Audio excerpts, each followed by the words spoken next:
মিশরের ইতিহাস থেকে পাওয়া যায় মিশরের এই নীল নদ যখন প্লাবিত হয় না, দীর্ঘদিন ধরে বন্ধ থাকে, তখন মানুষ কি করতো, সেই দেশের সুন্দরী রমণীগুলোকে প্রতি বছর একজনকে শাড়ি ইত্যাদি ইত্যাদি পরিয়ে সুন্দর করে সাজিয়ে এই নীল নদে নিয়ে যাওয়া হতো। নিয়ে যাওয়ার পরে নীল নদে এভাবে করে নিয়ত করে তাদেরকে বলি দেওয়া হতো যে এই রমণীকে এখানে বলি দেওয়া হলো এই উসিলা করে, যাতে করে নীল নদ প্লাবিত হয় এবং এই প্লাবিত হওয়া পানি দিয়ে আমরা কৃষি কাজ করব, হাজার হাজার মানুষ কৃষি সম্পাদন করবে, জীবিকা নির্বাহ করবে। নাউজুবিল্লাহ বলেন। এটা পর্যায়ক্রমে বছরের পর বছর যখন আসতে লাগলো, তখন রাসূলুল্লাহ সাল্লাল্লাহু আলাইহি ওয়াসাল্লামের দ্বিতীয় খলিফা রেখে যাওয়া দ্বিতীয় খলিফা ওমর ইবনে খাত্তাব রাদিয়াল্লাহু তাআলা আনহু শাসন ভার চলে আসলো। ইসলামের দ্বিতীয় খলিফা ওমর ইবনে খাত্তাব রাদিয়াল্লাহু তাআলা আনহু যখন মিশরের রাজ সিংহাসনে বসে পড়লেন এবং ওমর ইবনে আসকে মিশরের গভর্নর হিসেবে নিযুক্ত করলেন,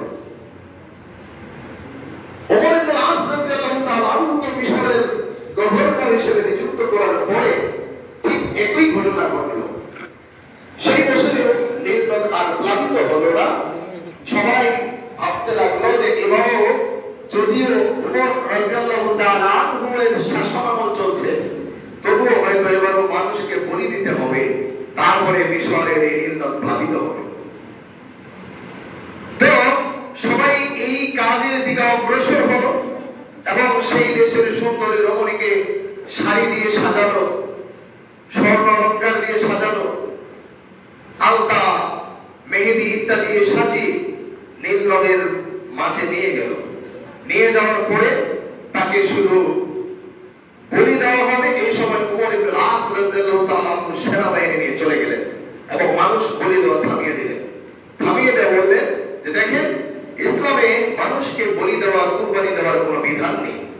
তাই যেহেতু দীর্ঘ কয়েক বছর ধরে আপনারা এই কাজ করে আসছেন, আমি এখানকার গভর্নর হিসেবে নিযুক্ত হয়েছি, আমি এই কাজ করতে দিব না যতক্ষণ না পর্যন্ত ওমর ইবনে খাত্তাব রাদিয়াল্লাহু তাআলা আনহুর কোন বার্তা আমার কাছে প্রেরণ হয়।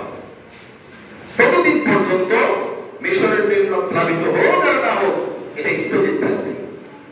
এবারে ওমর ইবনে আস রাদিয়াল্লাহু তাআলা আনহুকে যাবতীয় সমস্ত ঘটনার বিবরণ লিখে পাঠালেন।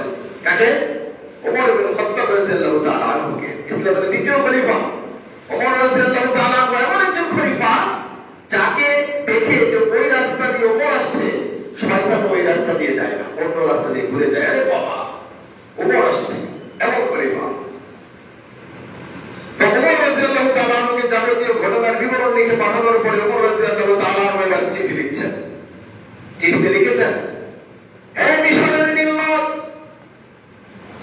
তুমি শত শত বছর ধরে মানুষ বলি নেওয়ার মাধ্যমে প্লাবিত হয়েছ। আমি রাসূলুল্লাহ সাল্লাল্লাহু আলাইহি ওয়াসাল্লামের রেখে যাওয়া ইসলামের দ্বিতীয় খলিফা ওমর ইবনে খাত্তাব রাদিয়াল্লাহু তাআলা আনহু তোমাকে চিঠিতে লিখছি, তুমি যদি আল্লাহর আদেশে প্লাবিত হয়ে থাকো, তাহলে তোমার প্লাবিত হওয়ার পানি আমাদের প্রয়োজন। সেই পানি দিয়ে আমার প্রজারা কৃষি আবাদ করবে, চাষাবাদ করবে।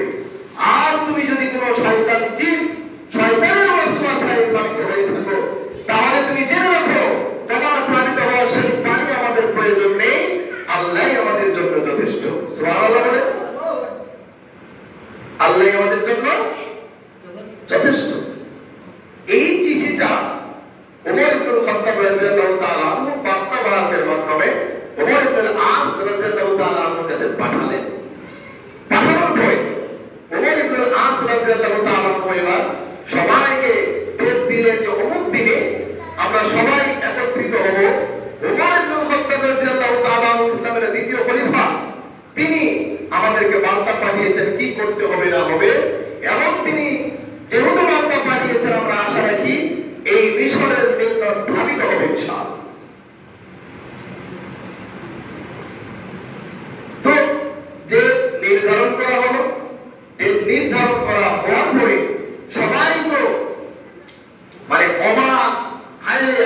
শত শত বছর ধরে আমাদের বর্তমান সময় আমাদের যারা পূর্বপুরুষ ছিল তারা সবাই এই একই কাজ করেছে।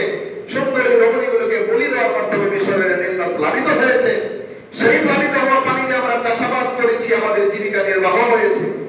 কিন্তু এখন তো প্লাবিত হয় না মিশরের এই নীল নদে। কি বলে দেখা যায়, দেখা যায় কি হয়। সবাই আগ্রহের সহিত মানুষের জনসর হয়ে হাজার হাজার মানুষ একত্রিত হয়েছে মিশরের নীল নদীর পাশ দিয়ে। এবারে ওমর ইবনে আস রাদিয়াল্লাহু তাআলা আনহু সবার উপস্থিতিতে চিঠিটা মিশরের নীল নদে নিক্ষেপ করলেন। বিসমিল্লাহ বলে, সুবহানাল্লাহ বলে, বিসমিল্লাহ বলে মিশরের নীল নদে নিক্ষেপ করলেন। আর তিনি চিঠি পাঠ করছেন, মিশরের নীল নদ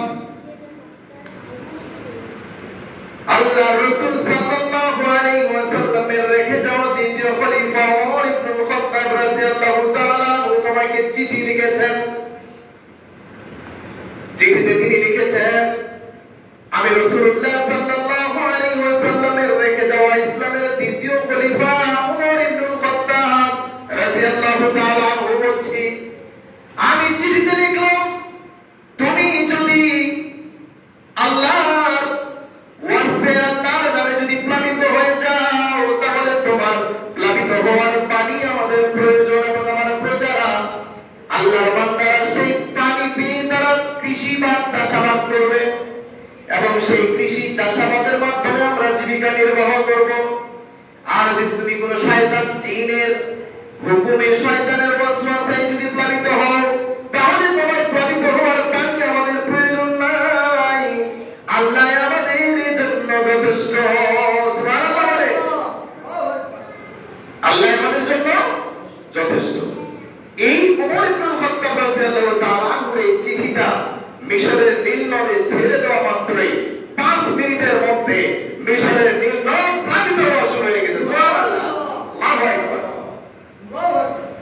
ইতিহাসের কিতাবে পাওয়া যায় শত শত বছর ধরে মিশরের নীল নদ যেভাবে প্লাবিত হয়েছিল, সেই দিন ওমর ইবনে খাত্তাব রাদিয়াল্লাহু তাআলা আনহুর চিঠি পাওয়ার পরে মিশরের নীল নদ ঠিক 15 হাত উঁচু হয়ে সেই দিন মিশরের নীল নদ প্লাবিত হয়েছিল।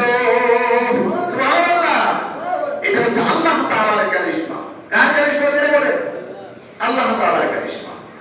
কারণ চিঠির মধ্যে প্রথম কথা বলা হয়েছিল যে আমি আল্লাহ